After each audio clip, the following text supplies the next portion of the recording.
Hi, this is Pip. Welcome to Films in 5. Today we're doing a review of It, adapted from the Stephen King 1980s novel. A special guest star today, I have Radoka Radilovic. Radoka, happy to be in my video? Yeah, totally. There we go. So give me a drink. For a second, we're doing this at the same time. Yeah, you brought me. Yeah, so we've just been to see It, and we just got back, and we haven't talked about it yet, so we have no idea if we agree on the film. It might be that we think completely different things. It was like, well, I think the first grown-up novel that I ever read. I think I was 10 when I read It. I remember buying it from Asda, and it being like a really grown-up book, because it was like full of sex and violence and stuff. And Asda? Yeah, I do remember buying it from Asda. And I'd only been reading like Puddle Lane, and like a Roger Red Hat and Winnie the Pooh up to that point. So like, clowns that eat your face and stuff was, was quite something at the time. And I remember watching the TV series in the 90s with Tim Curry as a very scary clown. I haven't watched that since. It might be rubbish now, I don't know. But I found Tim Curry's performance very memorable. So I was very excited to see the film, even though it's had quite a troubled gestation period in terms of its development. They originally had a really good director who directed True Detective, who was in Fired, and then it's been reimagined and given to another director, Andy Muschietti, the Argentinian director who directed Mama. Have you seen that? Which isn't very good. Funny you're looking at me. Otherwise, I'm looking at the camera. Oh, right, okay. Yeah, so I'm just looking at you. Yeah, so I haven't seen it. So I was excited to see it. What they've actually done is kind of made it into a weird bastard child, so they haven't really adapted the novel particularly. Not much of the novel is in the film. What they've really done is like geared it towards the Stranger Things crowd enormously. Agreed. So the novel isn't set in the 80s, it's set in the 50s, but they update it to the 80s, and they use lots of 80s references, like they go to arcades and they like refer to Batman and stuff like that. And they're like, there's an 80s soundtrack, so they try and make it quite cool for the Netflix generation.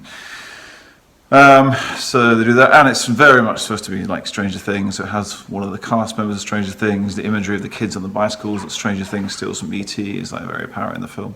Anyway, so they do all that rather than adapting the novel directly, and the result is that it's quite a sweet coming-of-age film, and the kids are quite endearing, and the kid who's the main kid in Stranger Things plays like the gobby one in this, and he's quite sweet.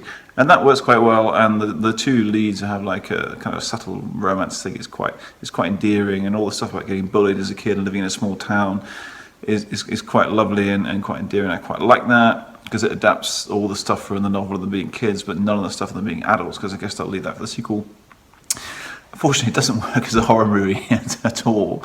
And it is not scary even for a second, and it very, very rarely musters any atmosphere or any tension. And the clown is so not frightening that it's almost comical. Yeah, so it's really trying to scare everyone at once and not doing it at all. The first half, the first third of the film is just like the clown hanging around, exposing itself to everybody, but not actually, not exposing itself, but not actually killing them, just kind of going, ooh, and then running away. And I just think that is a really rubbish way for a serial killing clown to do business. How should serial killing clowns do like business? Kill the people so they can't tell other people? Yeah, it's very vague in the film about what it is, isn't it? What it can do Yeah. and stuff like that. There's a lot of jump scares rather than building any tension. It's got a really booming score, so it doesn't manage to really build any sort of fear, does it? It's just really like you could say it's like a boggart from Harry Potter and say like it chooses your biggest fear against you, and it starts doing that, but then it keeps turning back into the clown, and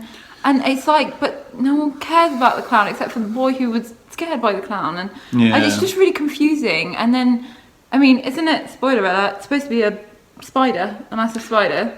At the end of the novel, after 1,000 pages, it does turn into a giant spider, but that's in the adult bit, which I guess will turn up in the second one. But yeah, it doesn't really go with the idea that it appears as your worst fear, does it? And unfortunately, it should set the scene of them all being in a small town, and then it should build some scares up from there, but it doesn't. They all encounter the clown quite quickly. Like really quickly at the beginning, don't they? And jumpy scares, none of which really work. And the clown isn't sweet and endearing, so it doesn't lure you in and then scare you, like Tim Curry's does in the TV series. It looks horrible as soon as you see it. Yeah. It's kind of summed up by the opening scenery, because in the novel, and that's a horrible thing to say, and people who say that to me when I'm watching Game of Thrones, they're irritating. But in the novel, I think if you're you've read fine. the book, but in the book, the opening scene is quite sinister. With the bit where the kid gets lured down the drain, but in the film, they have the clown turn into a big teethy monster and bite his yeah. arm off, which isn't in the book. It's So like that's sort of CGI weirdness, isn't it? yeah. So I don't know. You could make the case that was terrible. I mean, there were points where I thought actually this is awful. I was bored for about 2/3 of the film, and then it kind of came yeah. together a little bit. The last act, I did think I'm fed up with this now. Yeah, I was considering walking out, but I was enjoying my date with you. Even though you were sitting next to me. Yeah, no, that's why I stayed. Thanks. Yeah. For you. But I really didn't enjoy it. I do think the kids are fun. They're interesting characters themselves, but it was just a bit all over the place. Like the girl was really good. I don't know who she was. She's good, isn't she? The girl plays she's really interesting to watch. Interesting, isn't she? Yeah, and she does look like Molly Ringwald in that kind of 80s thing. Really, yeah. And I like the kid who plays Bill, the lead. He's quite sweet. I can believe him. But just all the stuff with the bully going on a rampage at the end. It was just another tangent, and yeah. I don't know. It just. We're in the book.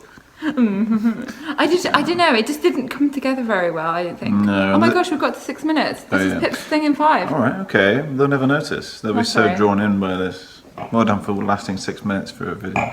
But yeah, all that stuff, and the child abuse stuff, which is in the book, it comes across as a bit tasteless on film, I think. Yeah. So like, it very much goes for it's going for the Netflix crowd, it's going for the Insidious crowd, but it's just not very well directed. And that thing in horror that you need to hold the shots longer and be more distant and set it in a more normal atmosphere, so you're scared. Like if it's in a creaky haunted house and you're not scared because you've never been to a creaky haunted house, none of that really works. It's a shame because it was not scary at all. No, I was expecting some good jump scares, and I didn't. You did jump once. The bit with the girls in the bathroom and turns back and the clown grabs you, jumped next to me. I did jump, once, but all the stuff at the beginning, nothing scared me in that film. It just wasn't scary. You had a go at the people sitting next to us. That's scary. Yeah, well, they were talking all the way through it, and you get 2/3 through a film, and you're like, you need to be quiet now. So on the list of like Stephen King film adaptations, it's nowhere near, say, The Shining or Misery in terms of the horror ones, or like The Shawshank Redemption or Stand By Me, even though it has a little bit in common with Stand By Me. But it's not as bad as The Dark Tower, or like what else is or Cujo, or like Christine, the haunted car one. It's not the worst Stephen King video. Good. Yeah, haunted dog, haunted car. It does a lot of that.